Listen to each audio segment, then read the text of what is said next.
Hey, what's up everybody? My name is Luque and I'm going to be doing a video for some betting predictions for UFC 260, Francis Ngannou versus Stipe Miocic 2, the rematch. It's going to be a pretty good card. Unfortunately, Ortega versus Volkanovski got called off because of COVID. I still think it's a fun card, worth buying on pay-per-view. The co-main event's pretty interesting.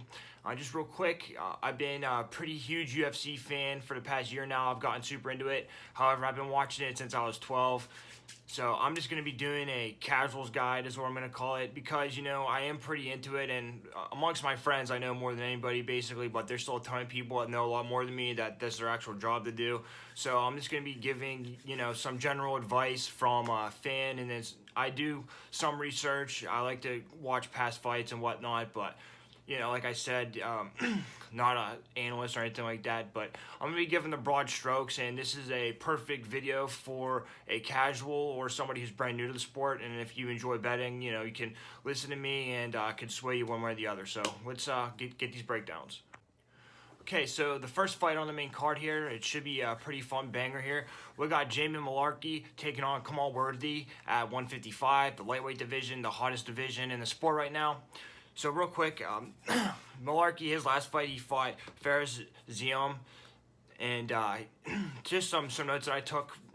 He lost that fight, unfortunately. I personally thought he got robbed, but I did like what I saw out of him. He was able to get the takedowns at the beginning of the fight. However, Ziam swept him and got on top of him. So it was a pretty good back and forth scramble type of fight there. However, and then Malarkey, he was able to hit. He had a nice overhand right he kept cracking him with, so I like that out of him. And then he got the takedown at the end of the second round, and he turned the tide a little bit there.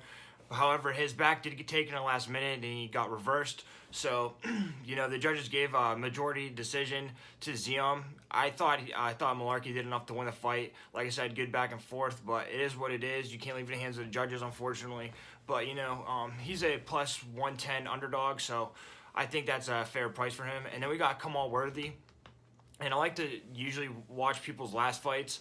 However, his last fight, he fought Ottoman Zatar, and it was basically just like a 1 minute gunfight where they both met in the middle and just threw whatever they had at each other. And personally, you know, I didn't think that was very smart from Kama, because Ottoman Zatar is one of the most powerful guys in that division.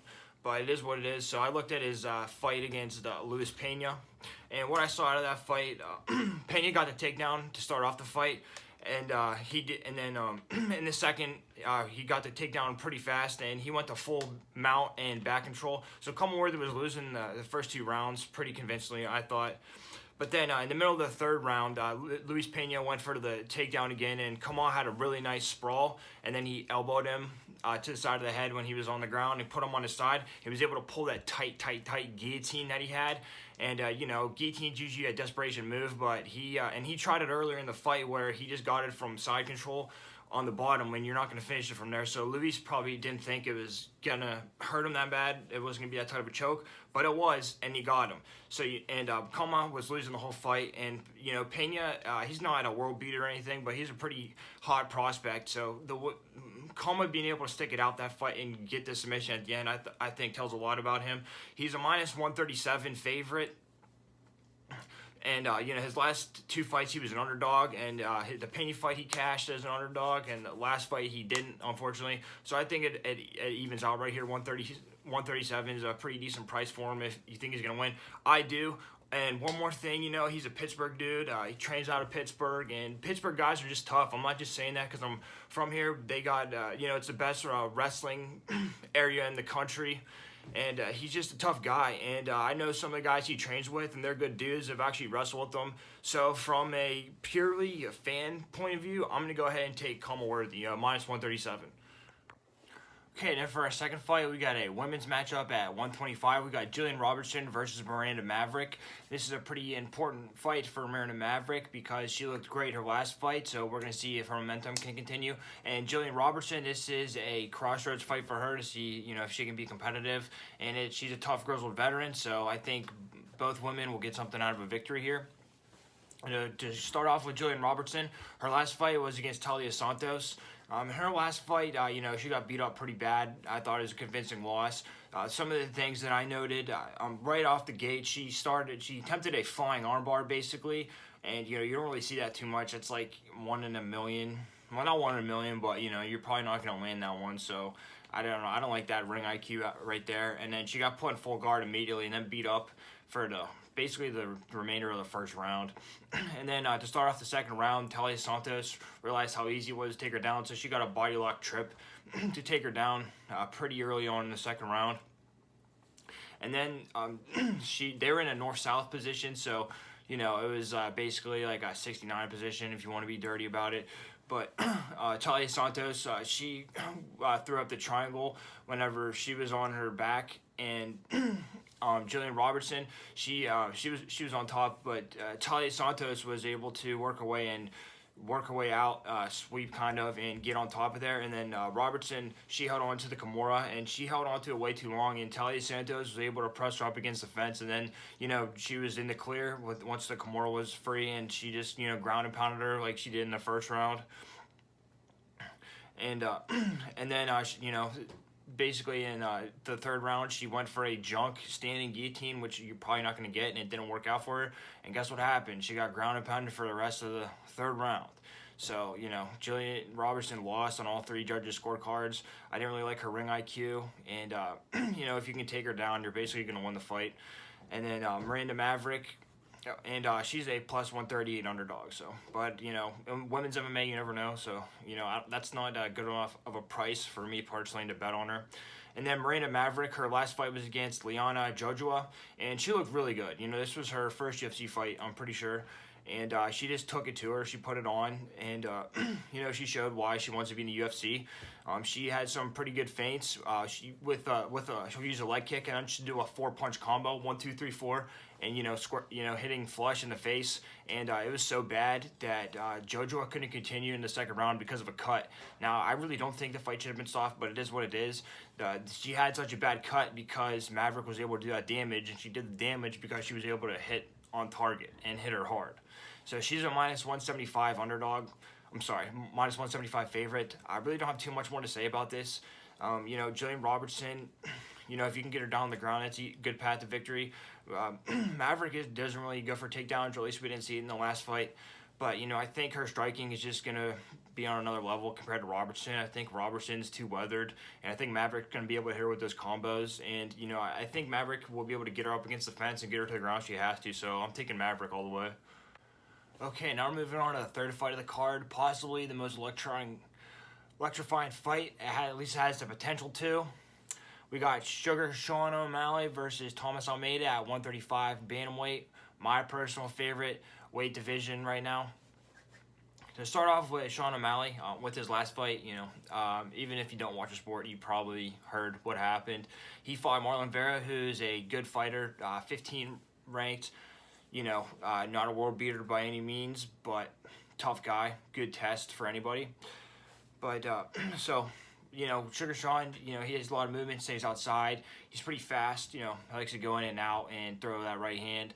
And he was doing that just the normal feints, I like to call it kind of just feeling each other out where nothing crazy's happening either way. But halfway, Marlon Vera's throwing his leg kicks the whole time, but, you don't notice anything crazy happen, like one that actually hurt him. But halfway through the first round,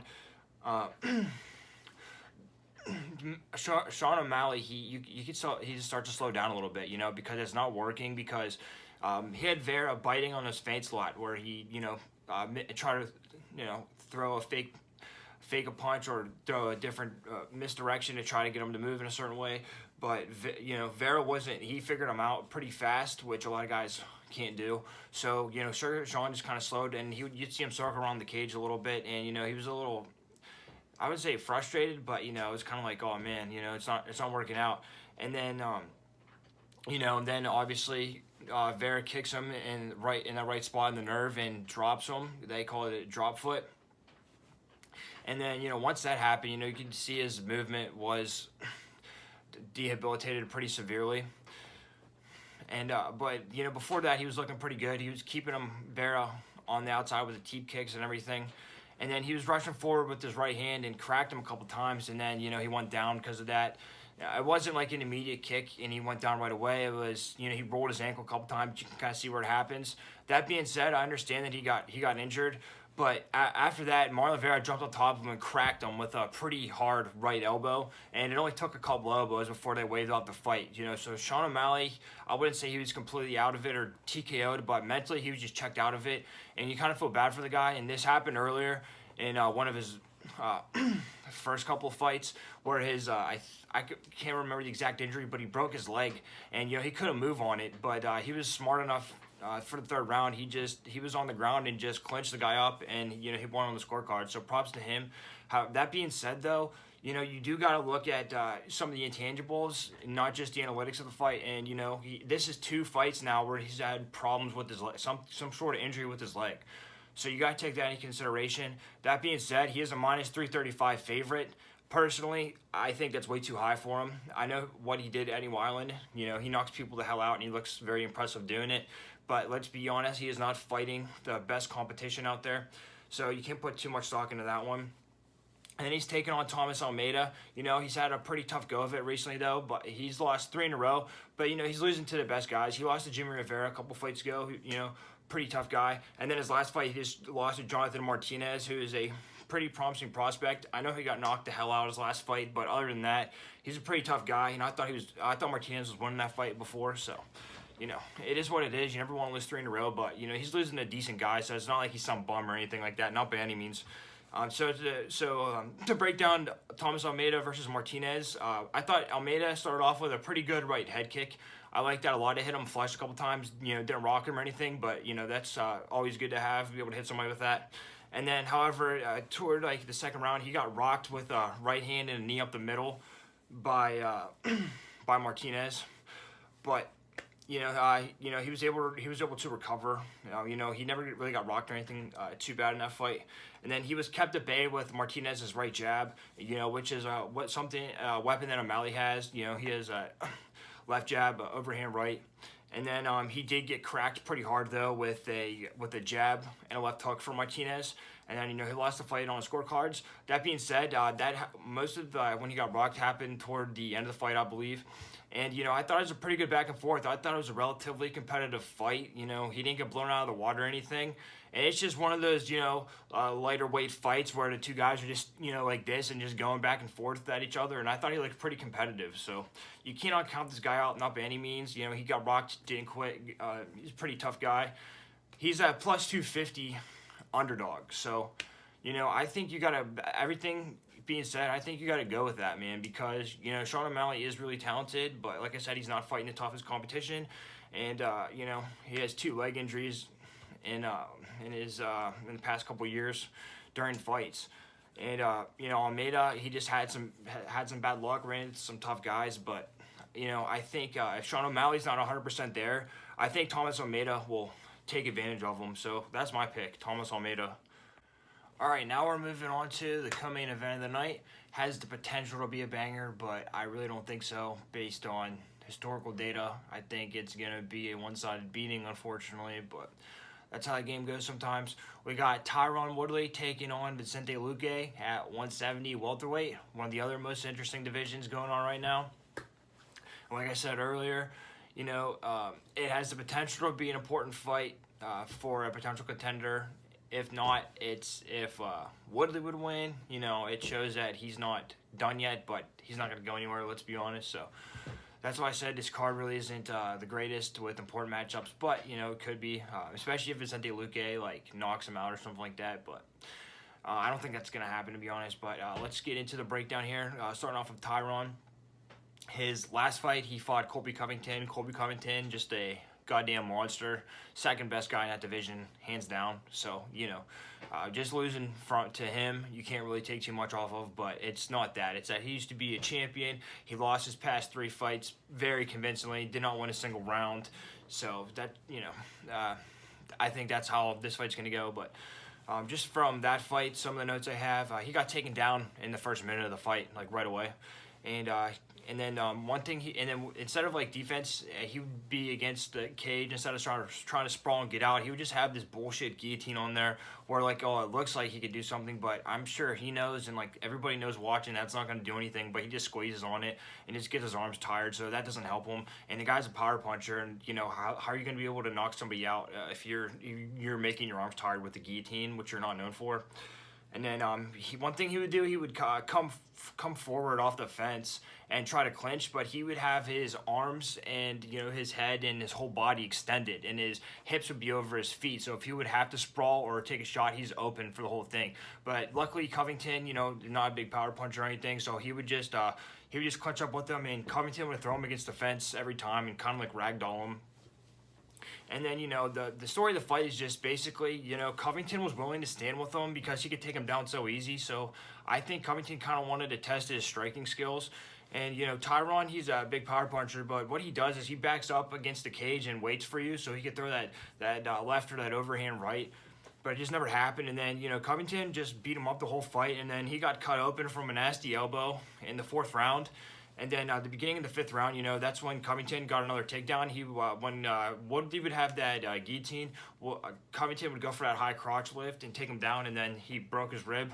Who knows if he really broke his rib, but that was enough. And I hate to speak on injuries because he's a tough son of a bitch, but I think he could have kept fighting if he wanted to. I just think he was done mentally, and he's even said in the past that he's just not there mentally anymore, and it sucks because he used to be a murderer, but he's just not the same guy.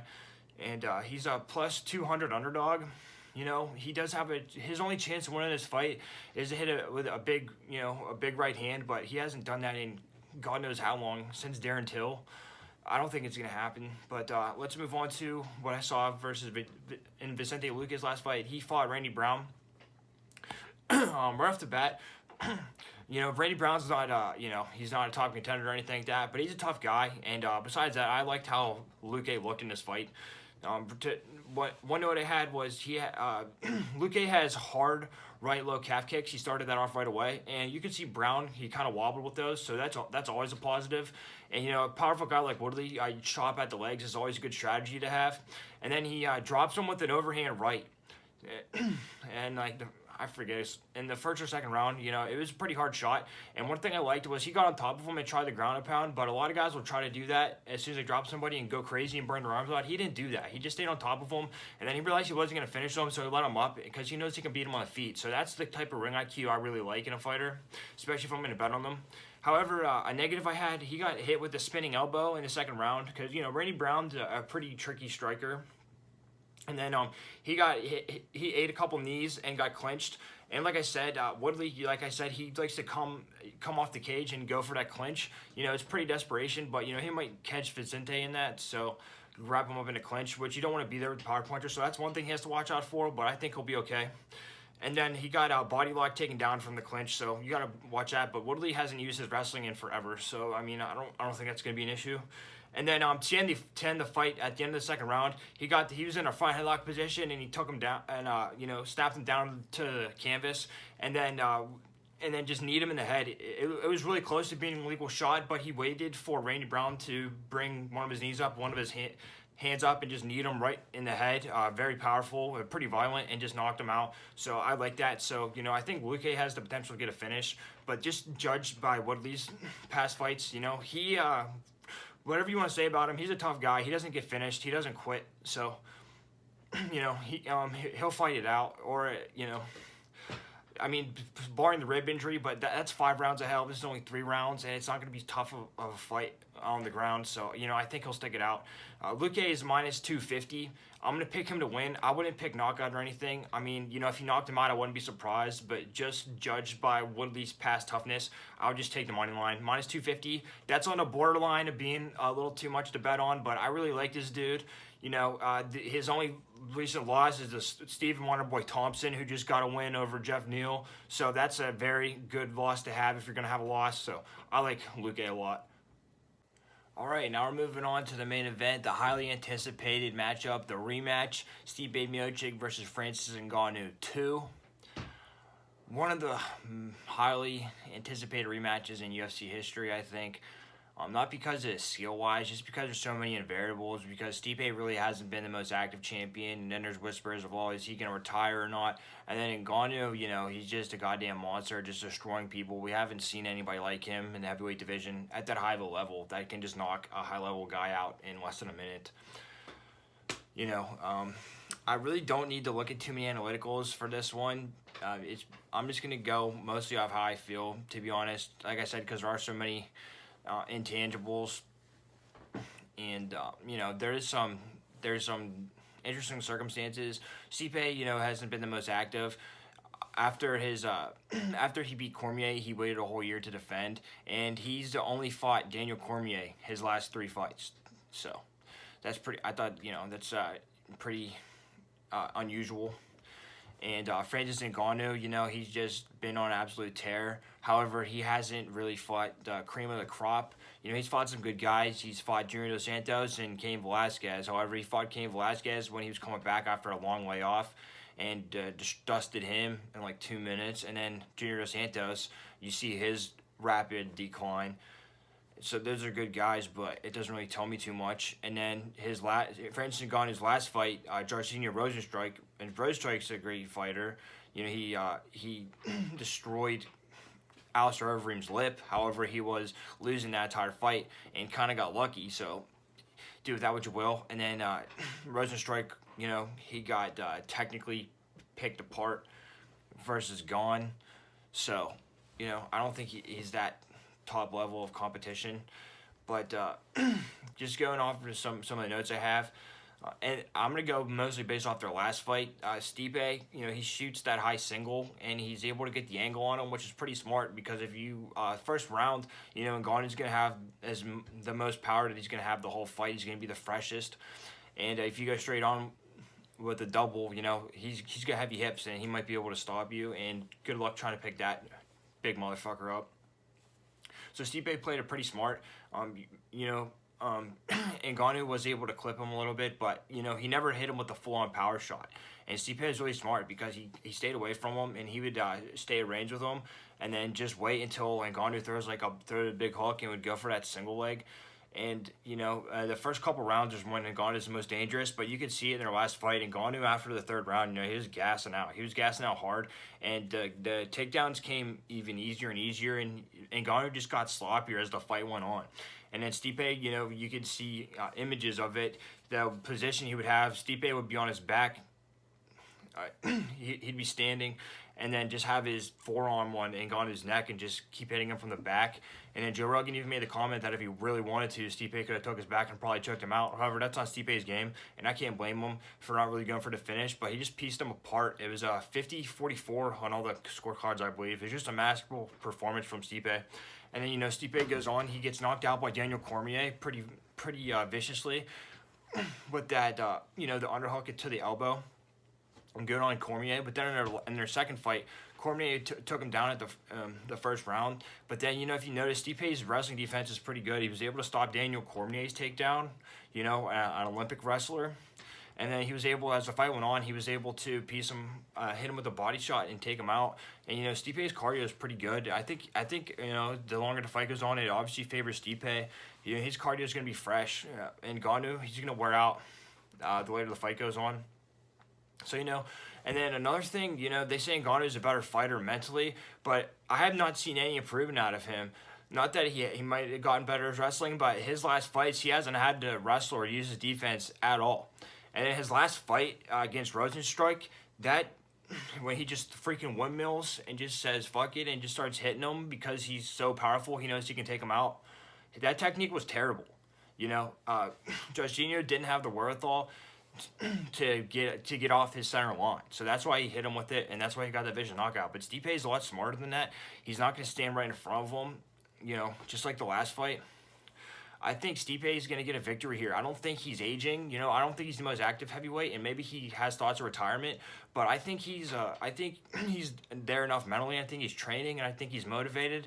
I think he's sick of getting disrespected. I think he's going to come in here and do the same thing as the first fight. Maybe Stipe gets a finish, but if Ngannou doesn't get him out of there in the first round, I think it's Stipe's fight all the way.